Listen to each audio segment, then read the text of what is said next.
Oke teman-teman, jadi pada video kali ini kita akan bahas contoh kasus arus searah listrik dinamis fisika kelas 12 tentang susunan paralel, baterai, dan resistor.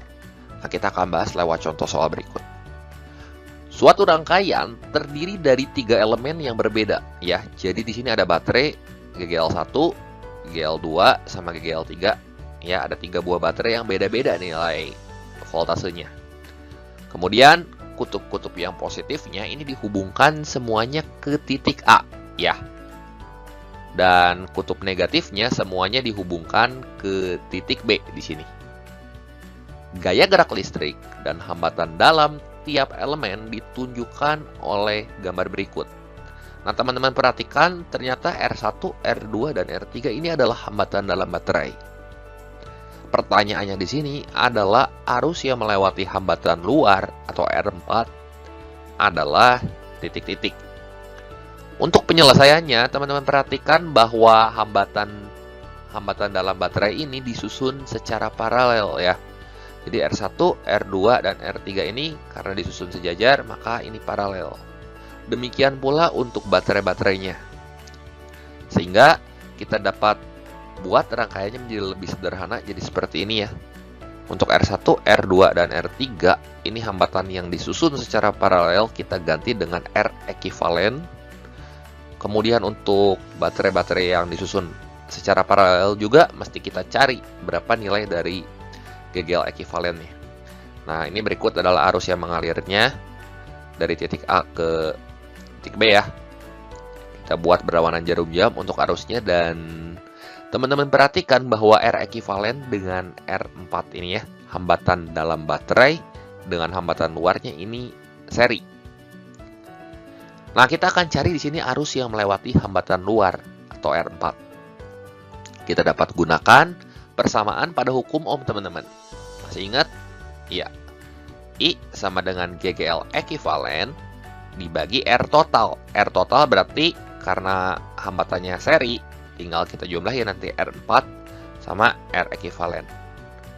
Nah, untuk cari R ekivalen di sini kita bisa gunakan persamaan pada susunan paralel resistor. Dan untuk GGL ekivalen, karena ini besarnya beda-beda, kita dapat gunakan persamaan berikut ini yang tidak saya turunkan dari hukum Kirchhoff kedua ya. Jadi jumlah dari arus di masing-masing jalur dibagi di sini 1 per R ekivalen ya, atau jumlah dari 1 per RI. Nah, kita cari dulu 1 per 1 per R ekivalennya. Untuk susunan paralel, kita dapat cari hambatan penggantinya jadi seperti ini. 1 per R1 tambah 1 per R2 tambah 1 per R3 ya. Jadi 1/1 tambah 1/1 tambah 1/2. Samain penyebut aja dan teman-teman hitung hasilnya, maka kita akan peroleh 1 per R ekivalen ini sama dengan 5/2. Nah, berarti R ekivalennya tinggal kita balik ya. 5/2 jadi 2/5. Nah, seperti itu. Nah, ini berapa nih hasilnya? Ya, 0,4 ohm.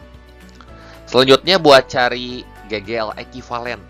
Ya, karena di sini beda-beda nilai dari baterainya ya.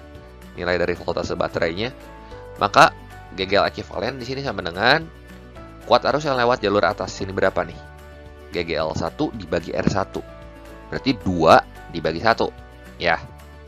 Jalur yang tengah di sini kuat arusnya berapa? GGL2 dibagi R2. Jadi tambah 3 dibagi 1.